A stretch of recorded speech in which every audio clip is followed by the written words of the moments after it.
Do you miss your jowa, boyfriend, or girlfriend so much that you want to bring them here in Canada? But you're worried that their tourist visa application might get denied or rejected just because you don't know anything about it yet. Well, I'm here to help you out because I've been in the same shoes last year when my ex-boyfriend, the husband, applied for his tourist visa. By the way, my name is Mariam and I recently started my channel here in YouTube because I want to help and I want to share my experience in Canadian immigration and my life here in Canada. If you have specific topics in mind, be sure to subscribe and like the video and turn on the notification button to be updated in my channel. In this video, I'm gonna share with you our step-by-step process on how did we manage to have his temporary resident visa or TRV approved within just 1 month. I'm gonna share with you how we prepared his documents and what steps we did to be able to make sure that we're gonna get that approval that we wanted. We're also gonna answer some questions and share with you some tips that will help you on securing that temporary resident visa for your loved one, like your boyfriend or girlfriend. So if you're ready, because I'm ready, let's get started. Number 1, preparation. It is important to get prepared when you're applying for tourist visa. First, you need to prepare your proof of funds. That's the biggest and important part of your tourist visa application. I know it's not that easy to collect some money as a proof of funds, so make sure that 6 months before you apply for your tourist visa, make sure that you have already deposited your money on your bank account and let it sit there for a while until you're waiting for the right time to have it submitted as your proof of funds. In our case, we submitted our application on April 21, 2023. But before that, around November or December, we have already collected money as a proof of fund, not just for my boyfriend then, but also for me, because as a sponsor or someone who is inviting someone, it's important that I should also provide financial stability or capacity and prove my financial capacity to be able for the immigration to trust me on having someone here as my visitor. And tip number 2, prepare your documents. It's also as important as preparing financial proof of funds to prepare your document. Make sure that your passport is valid because your TRV expiration will rely on the expiration of your passport. So make sure that your passport is not expiring within the next 6 months because it will be a huge hassle for you. What other requirements do you need to prepare as part of your application for tourist visa? Number 1, you need to fill out your visa application forms. That includes the IMM 5257E and IMM 5645 or the Family Information Form. Make sure that you're gonna fill it out accurately and correctly. If you need someone to check it for you, you should do that because making any error in your application form and having your document requirements misaligned from all your other requirements, that would be a big red flag for the Canadian immigration, and it might cause your application to get delayed or worse, get rejected. And once you got rejected, it's very hard to gain the trust of the immigration officers again. So make sure, double check, triple check, whatever you want, just make sure that you check your documents and you fill it out correctly and properly.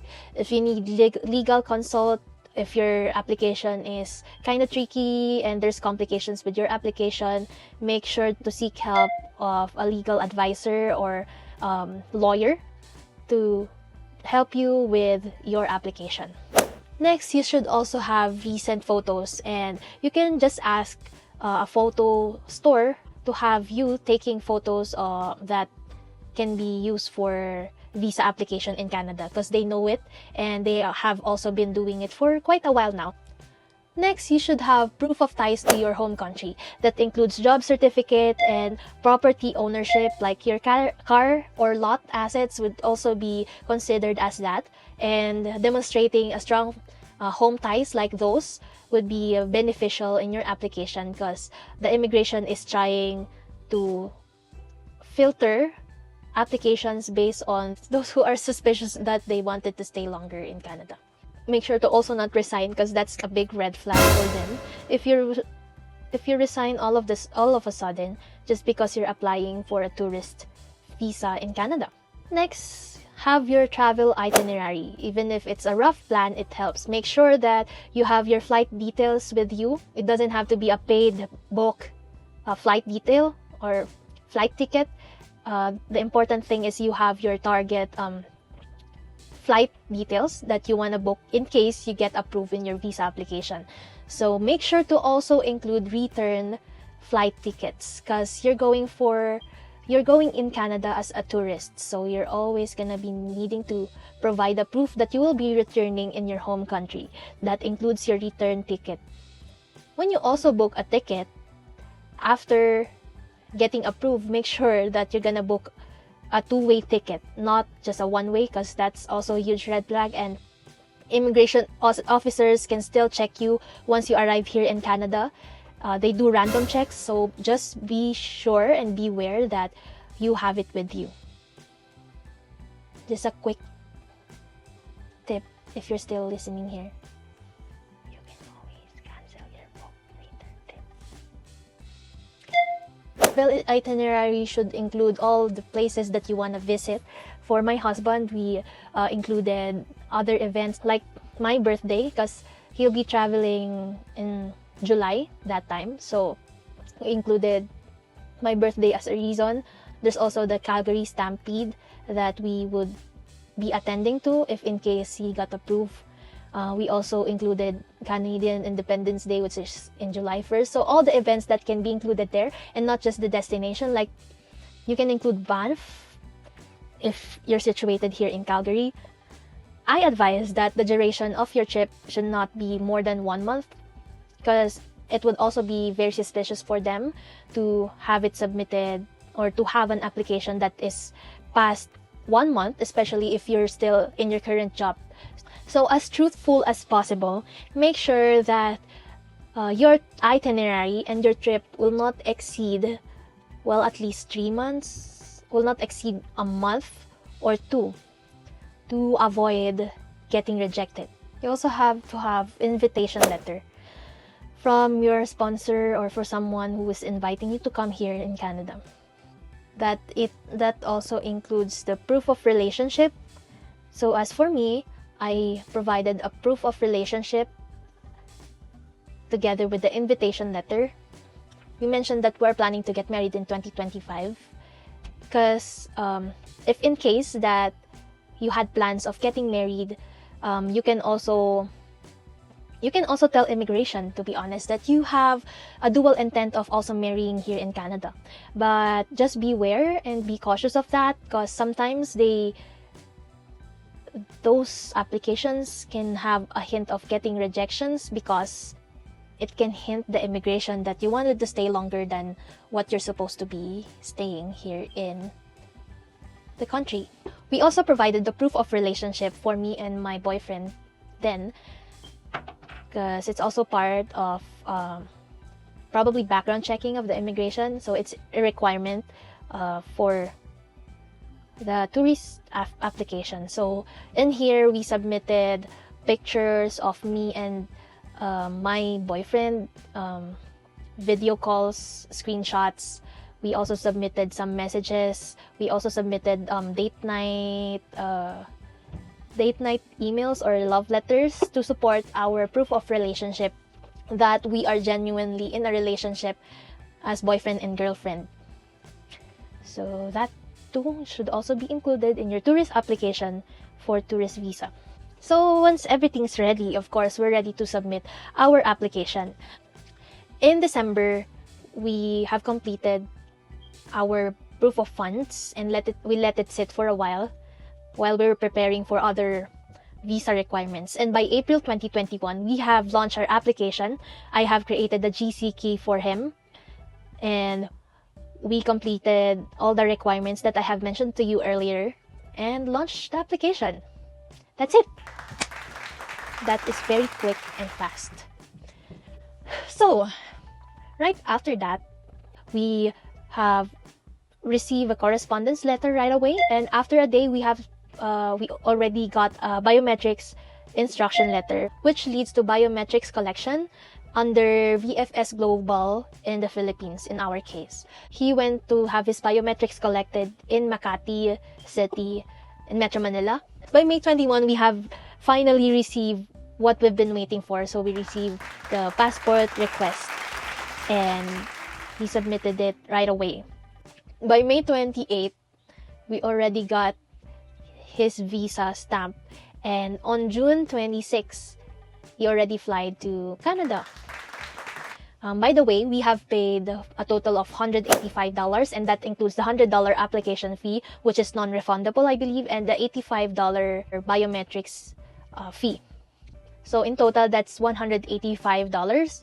In Philippine peso, that will amount to almost 10,000, more or less.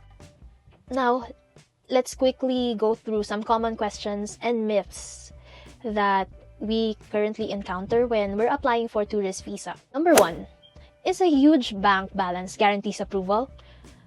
Well, the answer is it helps, but immigration looks at your overall profile, including your reason to return home. You also need to declare your travel history. So, if you had traveled for tourism, like for Southeast Asia or anywhere, that would also be a good indication that you have not violated any international rules about immigration. So that's good if you have better travel history. I always say this, if you're not sure what to fill out and how to fill out your application, ask the help of a professional, get legal advice, or even someone who's close to you that you can rely on when it comes to filing some applications and documentations. So, just a short recap.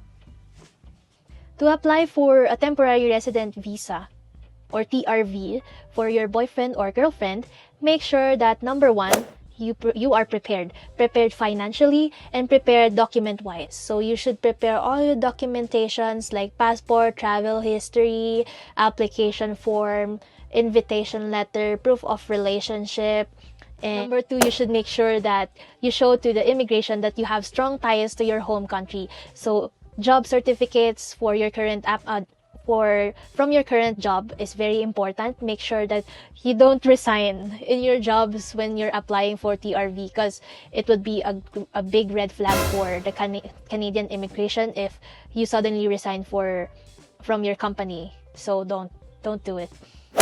You can also make an essay actually to explain your family situation and add it as an additional information if necessary, but you don't have to stress it out, because it will be a greater red flag if you're too detailed with your explanation and you're looking like so defensive in your application. So don't. And last but not the least, double check your document, because it won't hurt you if you double check your documents.